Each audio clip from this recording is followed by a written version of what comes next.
This is the Storyworks Roundtable, where we have conversations about craft. Because becoming a successful author begins with writing a great story. Hey, Alida here. Just a quick introduction to today's episode of the Storyworks Roundtable. I think you're really going to enjoy this. We have a pretty lively and fun conversation about the Arcless Protagonist, which, could be kind of a hot topic for some people. Could also be a relief to hear someone actually talking about the upside and some of the iconic literary figures out there who are Arcless protagonists and, loved by many and selling millions. So if you enjoy this episode and hopefully all the others we're putting out, please make sure you subscribe and leave us a review. We would sincerely appreciate that feedback. And while I've got your ear, just a quick reminder that the Storyworks Guide to Writing Point of View is now available for purchase. One Amazon reviewer writes, "Another home run from Alida. I've collected bits and pieces of POV theory over the years, but she brought it all together in one comprehensive book and filled the gaps in my understanding. Never have I read a more detailed and well-written explanation of the role of the narrator. I finally get it. You should get it too. By that, I mean you should get the Storyworks Guide to Writing Point of View today." And thank you, because I could not have said that better myself. So, without further ado, today's Storyworks Roundtable, Robert, Kathryn, and I debate the merits of the Arcless Protagonist. Enjoy.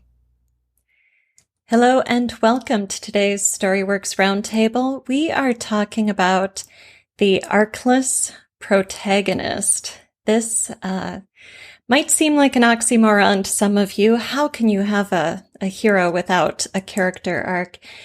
And others of you might champion the idea. In the Storyworks Guide to Writing Character, I spoke about the importance of the character arc. And I had an exception to the rule. I used Sherlock Holmes as the exemplar for the Arcless character. And I noticed in one of the Amazon reviews, somebody commented on that. He was relieved to see that I had acknowledged the possibility of an Arcless character. And then recently I put out the Storyworks Guide to Writing Point of View. And in that book, I said, your protagonist must have an arc. Now, this is not really a contradiction because I do say the book's about rules. There are exceptions to every rule. Those exceptions can't all be addressed here. And this is a companion to the character book.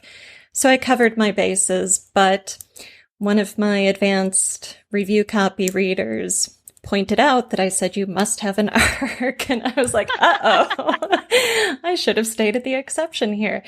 So it seems to be something of a contentious topic for some people. I was even told that people are touting the necessity of the arc, which I certainly have done and will continue to do, but with the caveat that there is this thing, the Arcless Protagonist. So let's define the Arcless Protagonist briefly, and then we'll discuss as we always do. So the Arcless Protagonist is a hero who has longevity in a series that readers don't expect to evolve over the course of the series.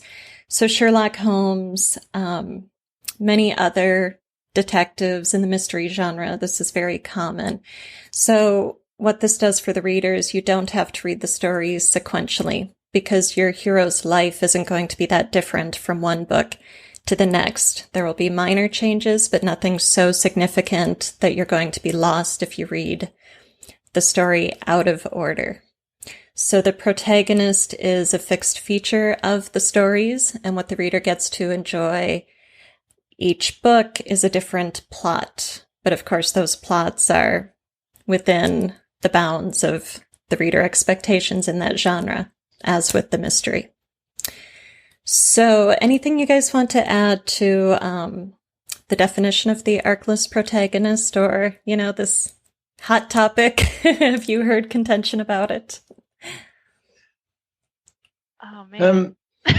I suppose what, as a reader, what you expect is that you have an attachment to that particular character, and in a way you don't want them to change because you picked the book up thinking, I can't wait to see what this man or woman does this time around to beat the villain, and not necessarily wanting them to change because that's what you're reading it for. So I know, and maybe it's like a fast food meal where you're not really expecting anything deep from it, but you know that it'll fill your stomach.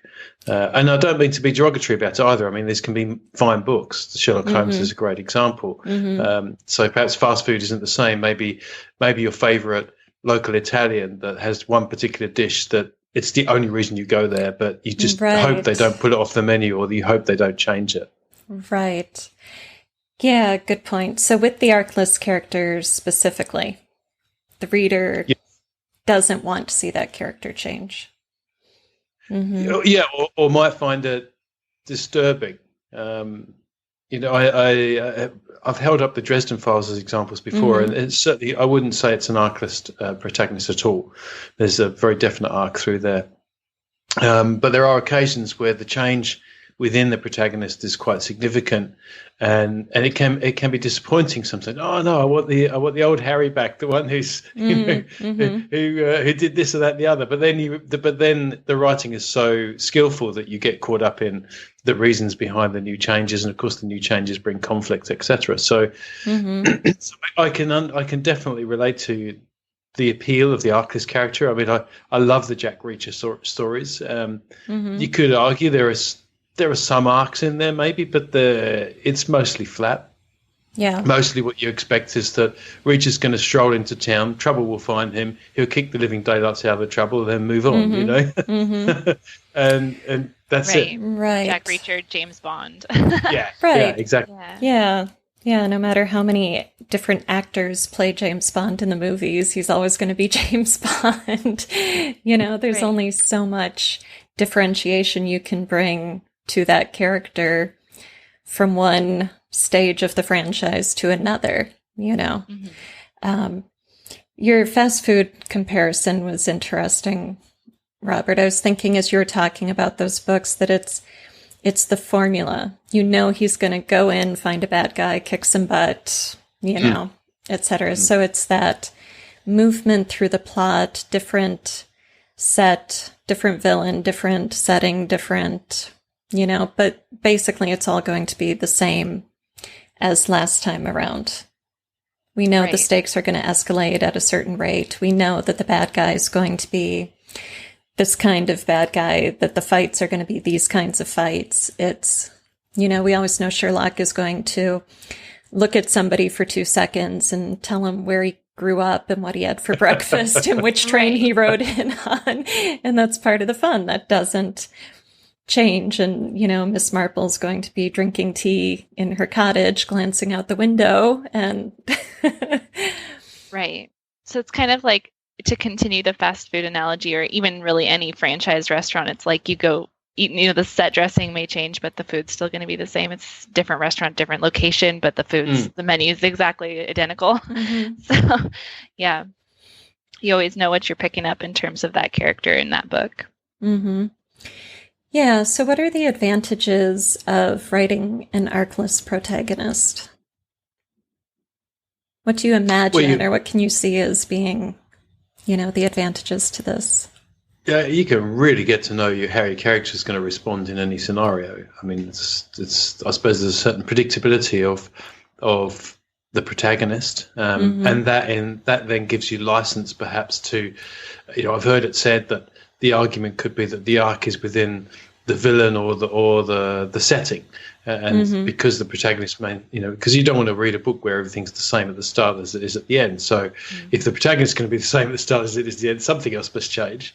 So maybe it gives you license to be ridiculously far-reaching with all of the other things, because who is it? Is it SWRT, I can't remember what his name is, the book architecture method, where he talks about having a bunch of themes or series that thread through a book, and it's the overlapping of any of those series at any moment that makes what he calls a key. I can't even remember the terms now. A key point, but the reader always expects that there's one which they call the home series, where it's where you're tracking the book.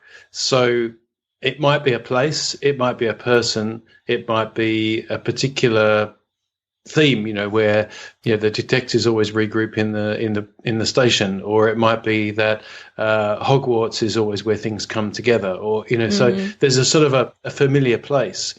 And I suspect that in the Arcless thing, the protagonist is the familiar place. So it gives you license, therefore, to know, okay, that's the familiar place, so therefore I can go wild with everything else because it won't be confusing to the reader. Interesting. Yeah, I know. But as you were talking and using the word place, I was thinking, 221B Baker Street and, Miss Marple's cottage and Murder, She Wrote, whatever that village was on the East Coast. And, so the set pieces become just as familiar as the protagonist to us and just as endearing. Yes. Yeah, I suppose one of the advantages of the Arcless Protagonist is that that's an element of your story you just don't have to write, So the emotional arc doesn't have to be that deep or that varied. No. You could still have family relationships and subplots, but they aren't going to be the kind that carry over from one book to the next, and they aren't going to be the kind that create reversals of fortune so that you can create the non-sequential series. Yes, I remember picking up a Jack. Sorry, Kathryn. No, go for it. First. I just remember picking up a Jack Reacher book, and it starts. He's got a broken nose, and I think, oh, how did that happen? It's one of the very few carryovers between one book and the other. There's just so little. And actually, I had to go back and read the other one to find out what happened. He didn't tell you. He didn't provide the backstory in the current book. No. Odd. Okay. That's fantastic. Yeah. What were you going to say, Jack Kathryn? Reacher's character arc from no broken nose to broken nose. No, it's as deep as it gets. No, but you were talking earlier about how, if you have a Arcless protagonist, like maybe you can change other things. And I think, just thinking through, I haven't really read much Jack Reacher, but the first Jack Reacher movie that came out with Tom Cruise in it as Jack Reacher, I would argue that the secondary character, the female protagonist, she changes dramatically from the beginning to the end. And so while he necessarily doesn't always change, but it seems like she's just as much a huge part of that story. She's a secondary character, but not really. She's forefront, front and center, and she has a huge arc in the way her mindset just completely shifts over. So I think, maybe you have a Arcless protagonist, in quotes, but somebody else who's major in the story is still going to have an emotional journey that they're going on that maybe the protagonist is facilitating. Especially think Sherlock Holmes and things like that. They've all they're changing someone's life dramatically in the way that they're acting. Well, exactly. I'm glad you said that, Kathryn. In Sherlock Holmes, Watson is our narrator, and he does have an arc over the course of the series. At the beginning of the book, he's got kind of the PTSD from the war and the limp, and then Sherlock convinces him to give up his limp, and, he meets Mary and he falls in love and all that kind of stuff. And he is the character we can identify with because he has emotional depth, whereas Sherlock is so cold that we were fascinated by him, but we can't necessarily imagine having him in our life, or if we did, it would not be in a cozy, friendly way. But Watson, we could be buds with Watson. We could have him over for dinner, and he's the peripheral narrator. So Sherlock remains the protagonist, even though Watson is the narrator. But he's the one with the arc, and he's the one we identify with emotionally. Right. Would you say that he's the one that has the emotional stakes in the story? Because Sherlock just doesn't seem to care. Yeah. But for Watson, he's the one that has all of the emotional issues that he has to work through.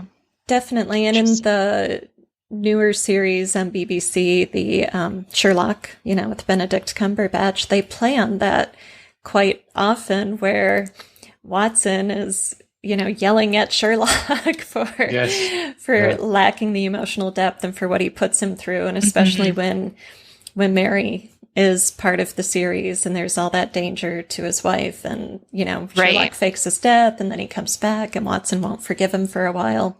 So they definitely play that up to great effect in that series.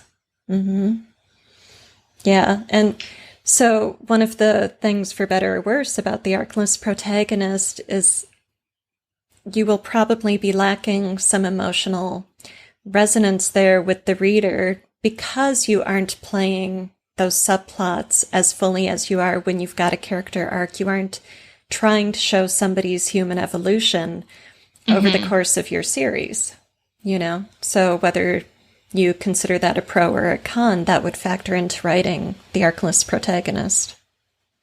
Well, I think that's what gives it depth, isn't it? Because without that, you're probably into comic book territory, where your Arcless protagonists do live. It's just wham bang, another story done. But something, and I think Kathryn's point about Jack Reacher is really clever, because as I think about it, there's always somebody in trouble. So it's not that trouble finds him, it's somebody has trouble. There's always a victim. The victim doesn't necessarily have the arc. Sometimes they're just the victim, but there's usually someone in there who has tremendous emotional arc as a result of Reacher's intervention. So I think that's really insightful that comes through in the movie as well, because it certainly comes through in the books. So I guess if you're planning on writing a series that has perhaps a superhero or perhaps, a detective or something, and you want that to be a repetitive, almost serialized series, so it's not a connected series, then it makes sense that if you want to really gain readership, the depth is going to come from the arcs of the secondary characters, but they have to be pretty important secondary characters. They've got to be critical to the plot, I guess. Right. Now we know Watson covers the whole series, but what about other series? Can you vary the secondary characters so that arc is book to book with different supporting characters filling that role of emotional depth and relatability? Well, yeah, Reacher's example, for sure. James Bond to some degree. Yeah, I think if you have a protagonist that you really don't want to have any series effects on, literally the trouble he gets in book 1 has nothing to do with book 7, and he doesn't, it's like it never happened at all, ever, then you have to have a whole different set of supporting characters. Otherwise, something from book 1 is going to come back to bite him at some point. If he stays with any characters, there's going to be resonance from one book to the next, just based on actions. So. Right. Well, and one of the uses of subplots and supporting characters is raising the stakes for your hero, so that the danger isn't always just to the hero. It becomes also about the loved ones, the family, And when you're talking about comic books, Robert, that reminded me, I think it was Batman. I don't remember which. I think it was the movie with Heath Ledger as the Joker or something. I don't know. He had, and correct me if I'm getting my comics mixed up, but I think he had a love interest, and then the Joker killed her at the end. Right? So you've got this potential for him to find love, which would change his personality, because then he could soften, he could relax, he would have someone to go home to, he might rethink vigilante justice as a whole. And if the writers allowed that kind of character, that kind of love and support, hence evolving his character, Batman would not be the same superhero anymore. Right. And that could be unpalatable to your readership. So I like the solution. Just kill her off and strengthen his whole vigilantism. Right. I mean, it's got high stakes. Readers are going to mourn the loss of the love interest if you do it right. And, and then Batman's got a new wound to carry around as he goes forward and kicks bad guy butt. And bonus, they created a villain all at the same time. So exactly. Yet another villain. Mm-hmm. Yep. Yeah. So drawbacks to the Arcless character, what do you see as the danger zones? Well, to go back to the restaurant analogy, you get fed up with it. Right. It becomes too predictable. Yeah. So I think in that respect, this probably is one of the more challenging things, to write because, okay, so we get to forget about, whatever it is, the 19 or 42 elements of the hero's journey. Throw those out. But you can't throw out good storytelling. It's still got to be something that's engaging and right.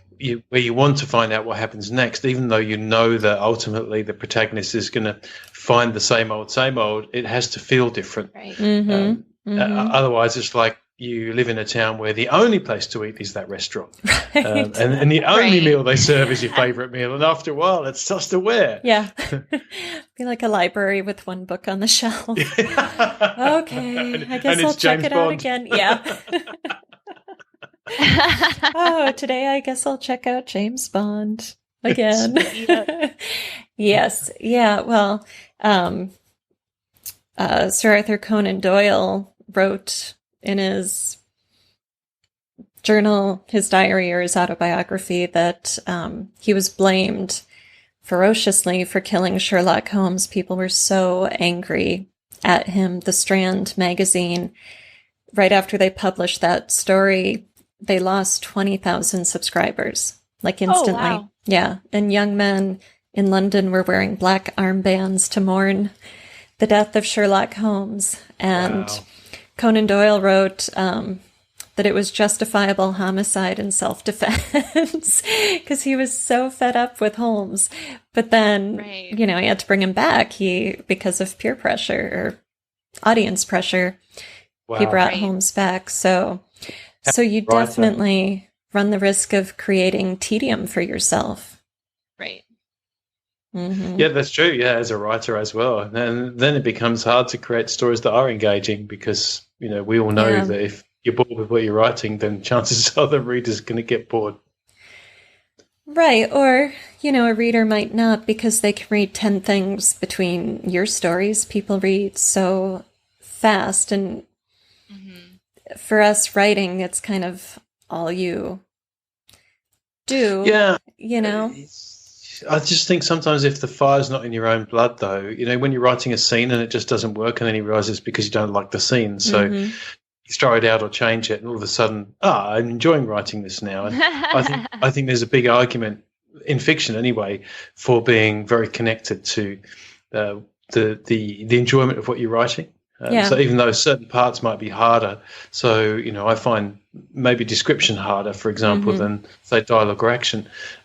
But that's okay. I can go back in and add that later. But if the scene itself just is excruciating to write, then in my head I'm thinking, if I'm finding this excruciating to write, surely the reader isn't going to enjoy it either, to some degree. Yeah. But, you can work through that and create a great scene on the page, but think again of Sherlock Holmes. Okay, I need Sherlock and Watson in 221B Baker Street. I need to knock on the door. I need the landlady to come in and they exchange snarky comments. And then I need the woman in black in the veil to walk in and give her some. Once you've done 20 of those. Right. So it is very formulaic, back to that fast food analogy. And this was, pulp fiction of its time. It was serialized in a magazine and it was very commercial and highly successful. And then that made it so Conan Doyle, anything else he wrote, didn't get any attention, So great commercial success can lead to this other predicament. So you've got to know that you want to go into that type of writing. That type of sort of fast food, formulaic, meet reader expectations every time kind of writing. I guess that's why, I was thinking about other repetitive fiction, such as, say, TV serials. I suppose that's why they have writers' rooms, not only because they have to deliver fast, but it keeps it fresh because you've got multiple creative brains on it. Right. When it's just you as a writer, you can imagine Conan Doyle's predicament there of trying to bounce around in your own head, go, how do I come up with something new for Sherlock this time? Yeah. Well, and to reverse engineer all of that stuff. Okay, so this character came from this location and he came by this method and he came, okay, so now what little things is Sherlock going to notice? Okay, he's going to notice a cat hair on the coat and whatever. So, wow. And it's not, I'm not trying to make a value judgment that it's wrong to write that kind of fiction. It's just know what you're getting into. And you have to either be willing to enjoy it or walk away from it, at some point. I think we all, writers, you can fall in love with your characters as well. So there are times where we don't change them enough because we like them who they are. And so, I suppose it's a choice that you make to give your character an arc. And in so doing, sometimes maybe as writers, we feel like we miss who they were when we first started, who they were when the story first started. So I can see the appeal of writing an arcless or a flat arc book, because you get to spend more time with that character who you really like. So there's an appeal, a writing appeal. Interesting. I hadn't thought of it that way. I'm gonna draw back to episode number 4 where we talked to Sarah Rosette Alida, and we talked about character arcs, and she talked about how her characters don't have huge arcs, so they don't change enough through the series that you can't just pick one, although you would benefit from reading the whole arc. So I mean, I think also there's a danger in thinking that character arcs have to be, especially in some of these kinds of genres that we're talking about, they don't have to be so massive that you can't continue to write this character. But she was talking about how she has little arcs through the books, and there will be a series arc, like her main character changes from book to book, but not so much that she's not instantly recognizable, and that's, which is interesting, to kind of give another twist to it. Right. It is. I'm glad you brought up Sarah Rosette. She was saying that there are life changes from book to book. So, the kid might be in kindergarten, now the kid's in first grade, or now the sidekick best friend is married before she was engaged, or whatever. So, you just have to be able to go along with whatever those kind of stages of life are, but the person of the protagonist hasn't evolved such that you're going to be confused if you read them out of order. That's a great way to, to offer sort of a middle ground for the arc. Little arcs. Yeah. But I suppose you can have an arc that isn't a massive change, but the stakes can still be higher. So, there's other ways, isn't there, to have the emotional connection with the reader and with the story in that way. So in the same way that a flat arc, like a Reacher arc, where there's still an emotional resonance, you can have a not necessarily massively life-changing arc, but still have quite dramatic things happening outside of that. It's all a question of what tells the story best, perhaps. And I like your point, Kathryn, that there's that we're kind of conditioned with the blockbuster movie, and I probably would go back because it was probably Lucas and Star Wars that brought the hero's journey to the front of mind for everyone writing fiction commercially. And so these big movies where the hero must change, and things must be very dramatic. There's a danger that thinking that's the only way to write a gripping story or to produce something that is important. And you're quite right. The arc could be there, but just, nothing huge. Right. Well, I think it's really important to have some kind of ongoing character who has, if not an arc per se or a big arc, but emotional attachment. Like we were talking about Watson and Mary, and then Reachers, who's the female lead in that. You're talking about Kathryn. I don't remember her name. in the movie. I don't know if it was a girlfriend or a sister or a sidekick or what, but It's just a sidekick. Okay, sidekick. So, but if you have these heroes who don't have much of an arc, in each book the plot is different and those characters in the plot are different, the emotional attachment, the investment isn't going to build from book to book.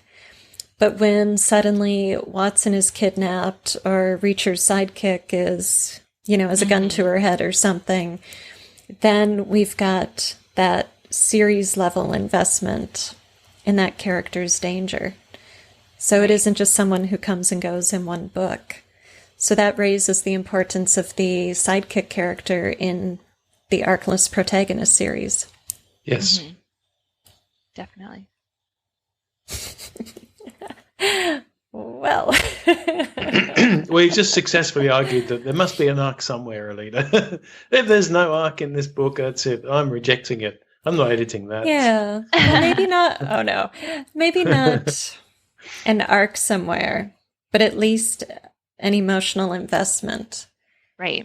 So if your Arcless Protagonist is a colder, more stoic, or more cerebral character, like a lot of these detective figures or action heroes are, like Batman and Sherlock and Reacher, then you need somebody there, somebody in the sidekick, like Robin, Watson, and that woman whose name we don't know, to give us that kind of warm, fuzzy, I'm really going to care when this person is in danger. Right. It's it comes back to the old thing, doesn't it? With Arcus or not, you've got to care about some characters in the book, because otherwise it's you put that interleaving of plot and character, but at the end of the day, a plot driven story without any care for the character is going to be a pretty light read. Right. And so I would always argue more for character than plot to some degree. Absolutely. But obviously you can't really have one without the other. Right. And the it comes back to the two sides of the character coin, likable and fascinating. So the more your protagonist is more fascinating and less likable, then the more important it is to have the likable sidekick to increase the emotional investment. I was thinking also of like Harry Bosch. I haven't read the novels that's based on, but I've watched the series. Yeah. And he doesn't really have a sidekick per se, but he's got a daughter. And then he has an ex-wife who's in and out sometimes. And, so you get a sense of this other side of him, the human, relatable side, who's also a father and used to be a husband. And so you can balance the hardcore detective who bucks authority and gets the job done with the dad. And that increases the likable side without bringing in a sidekick necessarily. Yep. All right. So final thoughts as we wrap up? Don't write an Arcless character with an Arcless protagonist unless you've got plenty of other things to make it interesting. Yeah. So I think Arcless protagonists are definitely doable, but know what you're getting into in terms of repetition and formulaic storylines, and make sure that you balance your character with a sidekick or some other aspect of that character that is likable and relatable to keep the emotional investment high. That's why they're the exception and not the rule. Yes. Yes. As I say, you must have a character arc, unless you're writing an Arcless character. Right. All right. Well, thank you so much for listening to this week's Storyworks Roundtable. Cue the music. There we go. Thank you for listening to the Storyworks Roundtable. Find all our shows, show notes, and videos at storyworkspodcast.com.